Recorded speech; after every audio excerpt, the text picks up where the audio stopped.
Immaginate di essere arrestati per il vostro lavoro o per il luogo in cui siete nati. Immaginate di essere detenuti per 2 anni senza processo, senza accuse, senza prove contro di voi.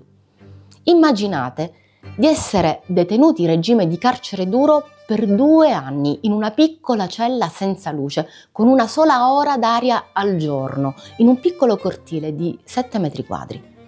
Immaginate di essere detenuti in totale isolamento senza poter parlare neanche con i vostri figli per 2 anni. Tutto questo sta accadendo adesso al giornalista spagnolo Pablo González, non in Russia, in Cina, in Iran o in una di quelle che considerate una dittatura, ma in uno Stato membro dell'Unione Europea, la Polonia. Mentre in questi giorni la lente dei media autoproclamati democratici e liberi dell'Occidente sta seguendo con un accanimento quasi morboso la fine di Navalny, il 28 febbraio Pablo González ha compiuto il suo secondo anniversario in cella. Poco prima, il 15 febbraio, la giustizia polacca ha esteso il regime di carcerazione preventivo per altri 3 mesi. Per i media, però, il caso di González non è altrettanto meritevole come quello di Navalny e sulla vicenda è calata una pesante coltre di silenzio.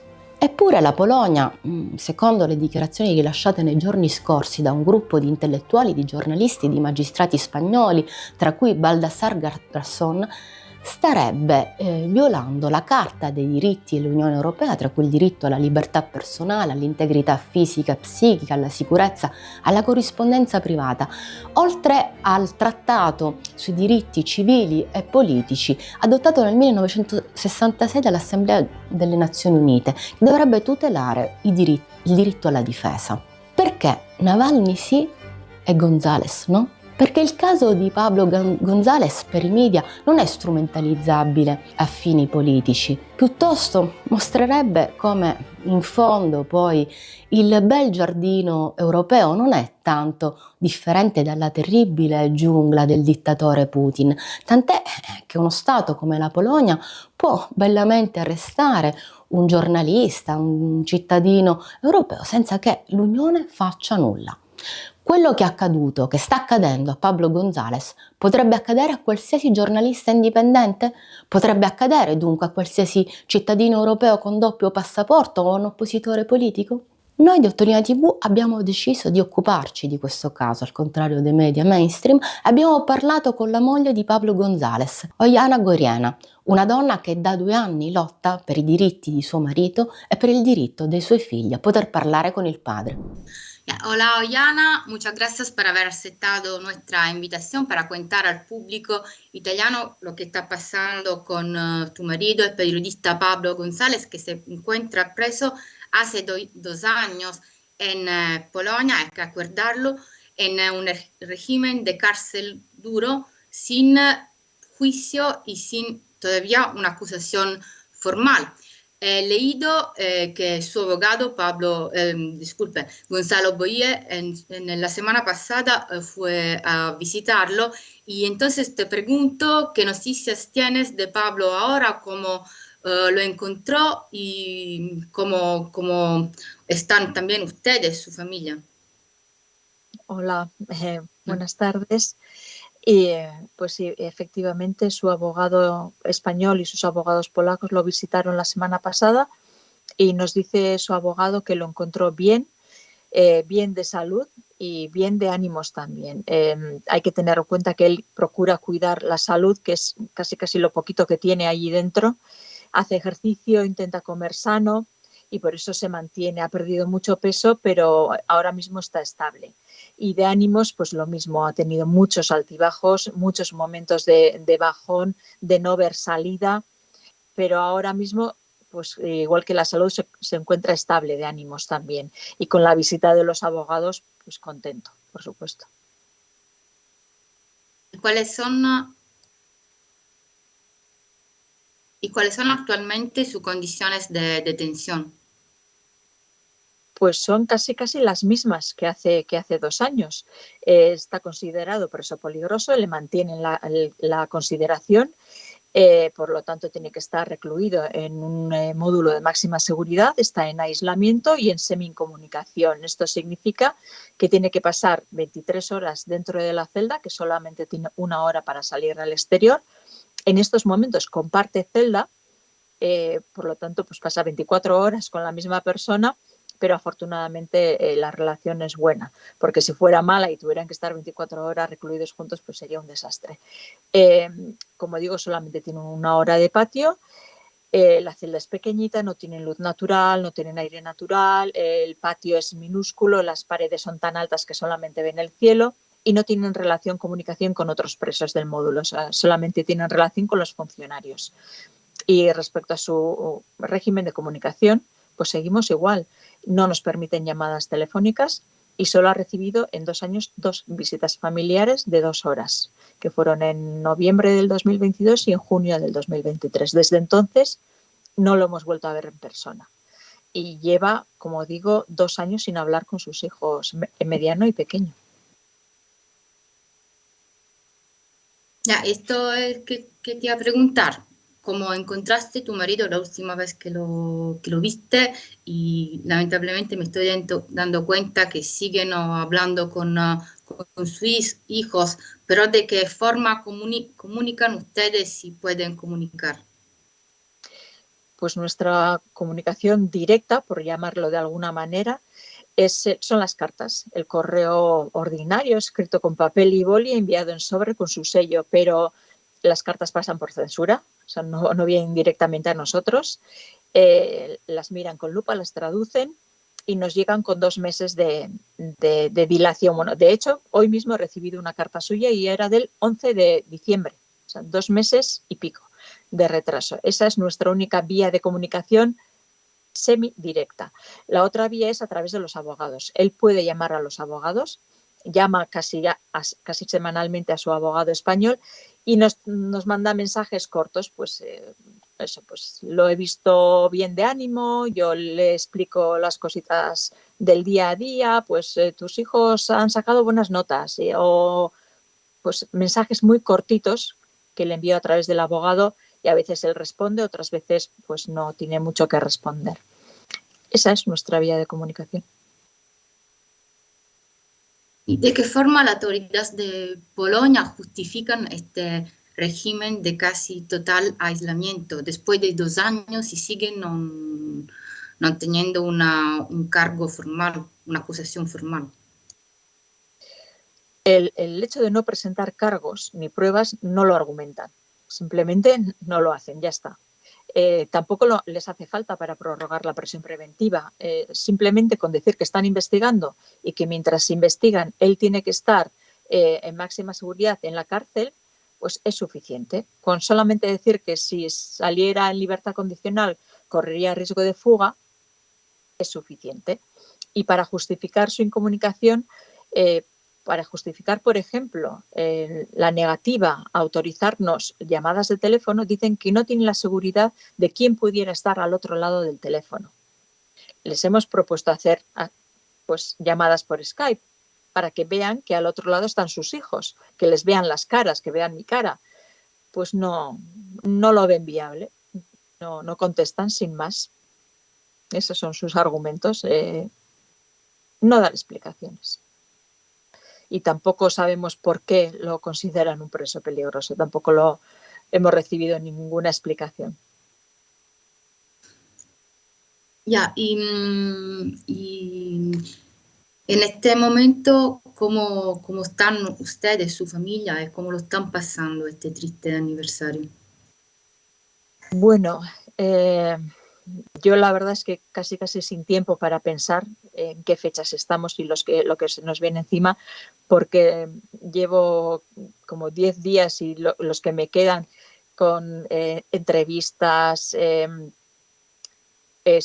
explicaciones tanto a cámara, en radio, asistiendo a charlas, a reuniones, es un no parar. Entonces, casi que no tengo ni tiempo para pensar y la verdad es que se agradece porque igual pensar en ellos es peor. Recordar que lleva 2 años sin ver la luz y sin ver la luz al final del túnel, pues es casi peor.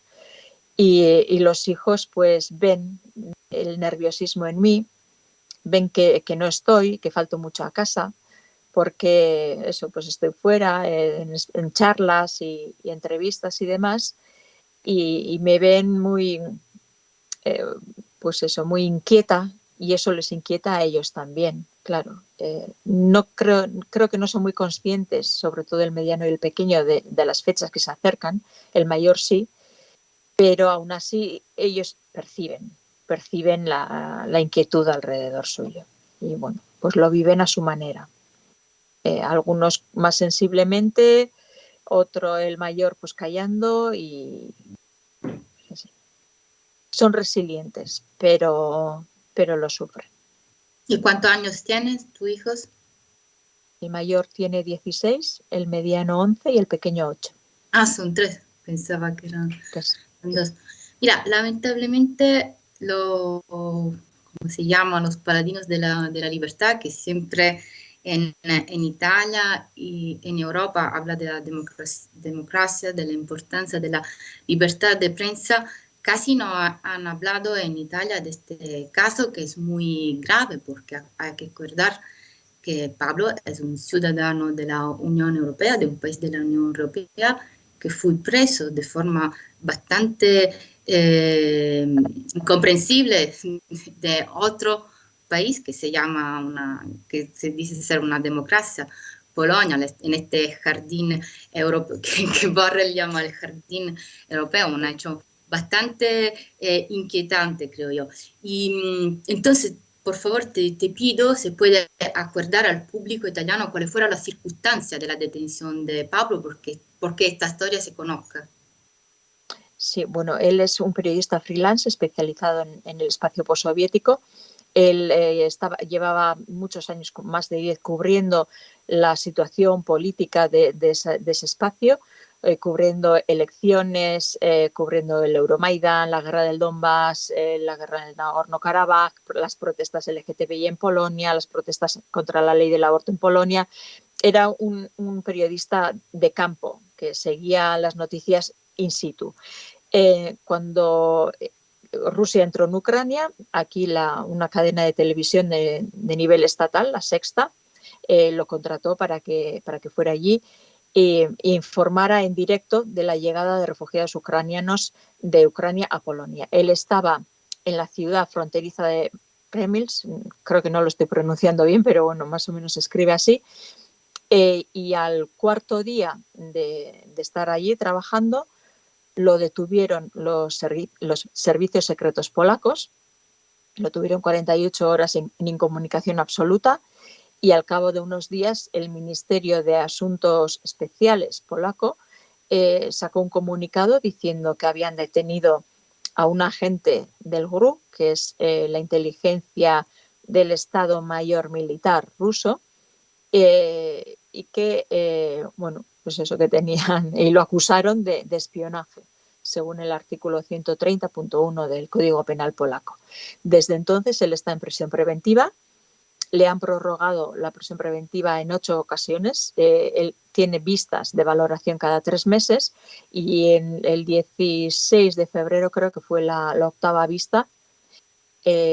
Pasado mañana cumplirá 2 años en prisión, pero van a ser 3 meses más también hasta mayo, eso ya es seguro. En todo este tiempo pues no han presentado ni cargos ni pruebas, a pesar de que cuando lo detuvieron dijeron que tenían pruebas irrefutables que sustentaban su acusación. Dijeron, entre otros, que tenía pasaportes falsos, que portaba 2 pasaportes con identidades distintas, cosa que nosotros aclaramos desde el principio, porque él nació en Rusia, tiene nacionalidad rusa, tiene pasaporte ruso, pero a los 9 años se vino a vivir a España y obtuvo también la nacionalidad española. Entonces tiene el nombre el ruso de nacimiento en un pasaporte y tiene el nombre españolizado en el otro. Puede resultar raro, sospechoso, pero está formalizado, está documentado y no hay ninguna ilegalidad en ello. También dijeron, cuando lo detuvieron, que se valía de su condición de periodista para viajar por todo el mundo y sobre todo a zonas de conflicto. lo cual, pues bueno, no lo rebatimos porque es que eso es así, es lo que hacen los periodistas freelance y los periodistas especializados en países del extranjero, viajar. Pero bueno, como digo, aparte de eso no sabemos nada y no han presentado nada. Ya, de verdad, en la primavera pasada estuvo una revista de la oposición rusa que se llama Agentsuo, creo, Sí. que, que de cualquier manera dio respaldo a las acusaciones de Polonia, afirmando que o sea, está como revelaciones, no sé qué, que había encontrado una prueba del espionaje de Pablo en su dispositivo electrónico, o sea, espionaje en contra de la hija de Nemtsov y más otros elementos que mostraría, de hecho, la acusación polaca. Ahora me parece que estas revelaciones no fueron tomadas en consideración desde el juez en Polonia. Fue algo bastante raro, creo yo. ¿Qué opinas de esto hecho? Pues lo que seguramente diría el juez, que no se podían tomar en serio porque son formulaciones, acusaciones basadas en fuentes no fiables. Entonces nosotros tampoco les hicimos mucho caso, la verdad.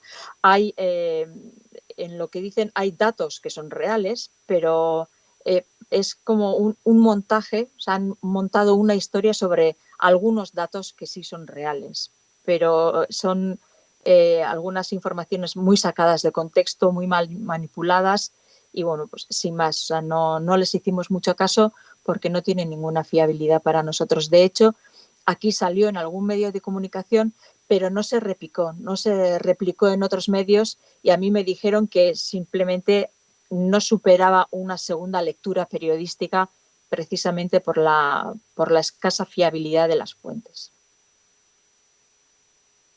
Y esto fue bastante raro. Con respecto a lo que hablaste antes del pasaporte de Pablo, hay que acordar que Pablo es el nieto de un hijo de la guerra, que era el nombre que le daban a los niños hijos de los antifascistas durante la guerra civil en España, que fueron evacuados a Unión Soviética para salvarle la vida. ¿En qué medida crees que su origen, o sea, de ser ruso, español y también descendiente de una familia de izquierda, determinó su detención en un país como Polonia? Yo creo que sí que fue determinante porque, bueno, resultaría bastante sospechoso, ¿verdad? Un periodista ahí nacido en Rusia, en pleno estallido de la guerra, donde todo en un espacio en un estado muy rusófobo, además, como es Polonia, y yo creo que sí jugó en su contra el tener ese pasaporte ruso. Yo creo que levantó sospechas que nosotros ya despejamos, pero no han querido reconocer su equivocación. Ya, en el año pasado Pablo había presentado una queja ante el Ombudsman polaco, o sea, ¿cómo se llama? Aquí en Italia no está, sí, aquí en Italia no está un papel parecido, pero sí el defensor del pueblo. ¿Qué éxito tuvo esta acción? No sé si presentó una denuncia ante el Defensor del Pueblo, pero sí ante el Tribunal Europeo de Derechos Humanos. Lo del defensor no me consta o no lo recuerdo, pero en el Tribunal Europeo de Derechos Humanos sí. Por el trato inhumano que está recibiendo en la cárcel, por sus condiciones y la vulneración de sus derechos humanos básicos. En el Tribunal Europeo de Derechos Humanos, bueno, sabemos que las resoluciones tardan muchísimo en llegar. Estamos hablando de años, 4 o 5 también, por la carga de trabajo que tienen. Bueno, veremos, esperemos que respondan antes de que 4 o 5 años, pero como dices, la denuncia ante el defensor del pueblo, si la presentó, desde luego no hemos visto respuesta. Para lo que tiene a ver con las autoridades de España, el ministro del Exterior, Álvarez, el año pasado había destacado que estaban cargos muy graves en contra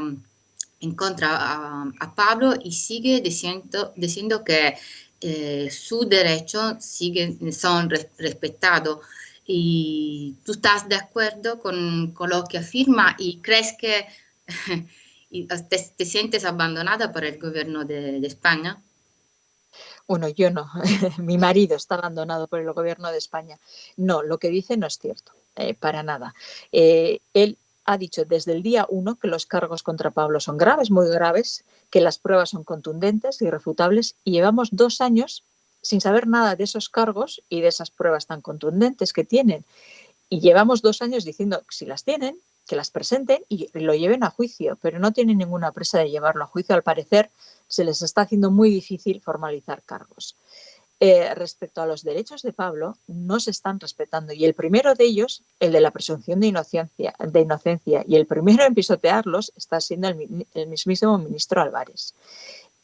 Su derecho a la defensa no ha sido respetado. Como he dicho, pasó las primeras 48 horas en incomunicación absoluta. Se celebró la primera vista el 2 de marzo del 2022 sin asistencia letrada, sin ningún abogado o abogada. Se le realizaron interrogatorios durante meses o durante el primer mes sin la presencia de ningún abogado. Se le designó una abogada de oficio al cabo de 2 semanas de su detención y renunció, tampoco sabemos por qué. Desde abril tiene abogados particulares, tiene 2 equipos. O sea, a su abogado de confianza español, que él ya lo tenía designado antes de que lo detuvieran en Polonia, no se le ha dado acceso a la defensa, o sea, no ha sido reconocido como parte de la defensa hasta pasado 1 año. Ha estado 1 año sin abogado de confianza. Ha tenido abogados particulares, pero el derecho establece que puede estar a su lado su abogado de defensa, y no ha sido así. Tiene ahora, como digo, desde abril del 2022 abogados particulares, pero no tienen acceso al expediente completo de la acusación. En Polonia, la Fiscalía tiene derecho para decidir cuánto y qué parte del expediente acusatorio pueden ver, pueden consultar los abogados. Y en este caso es una parte pequeña. O sea, no saben exactamente qué hay de acusación. Y aparte, como tampoco han formalizado cargos concretos sobre hechos delictivos concretos, no pueden formalizar la defensa, no pueden articularla, no saben sobre qué tienen que trabajar. Por lo tanto, su derecho a la defensa no está siendo respetado. El mero hecho de que tenga abogados no significa que esté teniendo una defensa efectiva. Él lo que dice es, ya tiene abogado, el ministro, quiero decir, Álvarez, lo que dice es, tiene abogados. Pues ya está, no es así. Los abogados no tienen las manos atadas a la hora de trabajar. Por otro lado, también ha dicho en una última comparecencia hace 2 semanas que todos sus derechos, todos, incluidos el derecho a la comunicación directa con la familia, están plenamente garantizados. Yo me he cansado ya de decir que llevamos 2 años sin hablar con él. Sus 2 hijos, mediano y pequeño, llevan 2 años sin verlo ni hablar con él, porque no se nos permiten las llamadas telefónicas. Si se refiere a las cartas con comunicación directa, pues es una broma de mal gusto. Así que no se están respetando. No estoy de acuerdo con él. Ya, también el cónsul de España en Polonia ha encontrado a Pablo muchas veces, ahí leí Sí. en la prensa 17 veces. ¿Estos encuentros dieron algún resultado? No. El cónsul lo visita, lo ha visitado en 17 ocasiones, tal y como has dicho, Pero bueno, más allá de comprobar que está vivo, que de vez en cuando recibe asistencia médica, que ese es otro de los derechos que bueno, ha sido respetado así a trancas y a barrancas, porque él solicitó una visita del médico y le llegó al de 4 meses y la medicina que necesitaba 2 meses más tarde, pues bueno, así es. Pero más allá de comprobar que está vivo, que le dan de comer, que de vez en cuando lo visita un médico y, y que sus reclamaciones no ven respuesta, pues mucho más no puede hacer. Al cónsul desde el día 1 le dijimos, queremos verlo, queremos hablar con él y el abogado tiene que ir ahí, tramítelo. Y no lo ha conseguido. 2 años después, casi seguimos igual. Salvo lo del abogado de confianza, el resto está igual. ¿Cuál es la mejor y la peor perspectiva para Pablo, según su abogado? La peor perspectiva es que le hagan cumplir en prisión preventiva el total de la condena por el total máximo de la condena que se le pudiera imputar por el delito de espionaje. La condena va de 1 a 13 años dependiendo de los cargos. Si los cargos son leves, pues la condena es menor. Él, de hecho, ya ha cumplido el doble de la condena mínima, que sería 1 año. Entonces, el peor escenario es que le prorrogaran una y otra vez la prisión preventiva hasta hacerle cumplir sin juicio el total de la condena posible para el delito de espionaje, que serían 13 años. Ese es el peor de los escenarios. Y, de hecho, él pudo constatar en esta visita, Gonzalo Boye, pudo constatar en esta visita que ya hay un preso al que se le ha prorrogado la prisión preventiva en 29 ocasiones y que va a cumplir prisión preventiva sin cargos y sin pruebas, que va a cumplir 8 años en prisión preventiva sin cargos ni pruebas. El mejor de los escenarios, que le pongan fecha de juicio ya, cuanto antes, que presenten las pruebas que tienen, que formalicen esos cargos y que le den a él la ocasión de defenderse. Esa es la mejor de las condenas. El mejor de los escenarios. Sí, pero lo que yo entendía que el 15 me parece que le hicieron una prórroga de 3 meses. Entonces, en la mejor de las hipótesis, en 3 meses más, que sería en mayo, le van a establecer la fecha del juicio y después cuánto se demora el juicio, más o menos. No lo sé. Porque en Italia sería 20 años.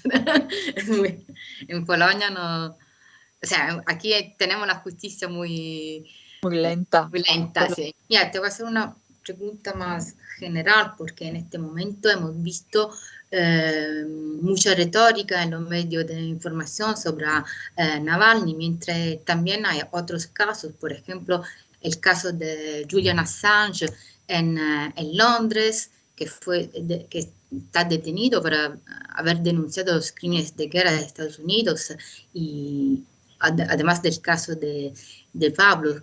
¿Qué opina del estado de la libertad de prensa en Europa, de estos dobles estándares?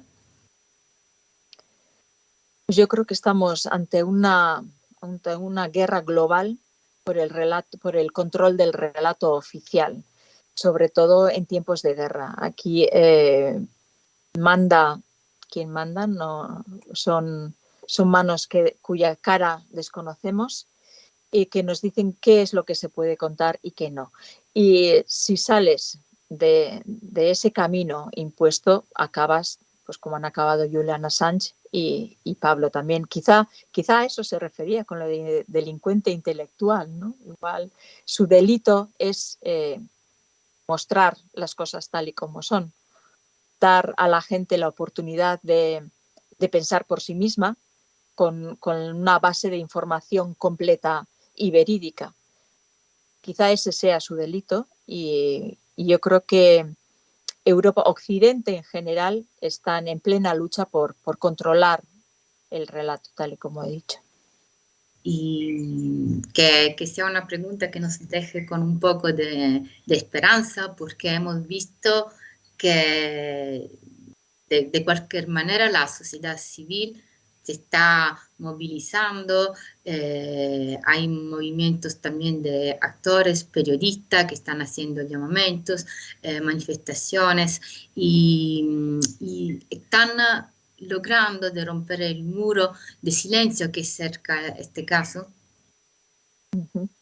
Sí, así es. Es lo positivo de todo esto, ¿verdad? Ver que la ciudadanía, que la sociedad responde, que la sociedad también ve que aquí se está cometiendo una injusticia, que no es simplemente un ataque particular a una persona, sino a unas libertades y a unos derechos que nos atañen a todos y que debemos luchar todos por ellos, porque son nuestros también. Pero sí, se agradece muchísimo el apoyo, da mucho calor en estos tiempos tan fríos y oscuros para nosotros, sobre todo para él. A mí me gustaría que él lo viera también, que pudiera leerlo, recibir mensajes de apoyo, ver en la tele las manifestaciones o nuestras intervenciones también. No puede ser, pero al menos le haré llegar el calor de la gente. Para él es muy importante no saberse solo y no saberse olvidado.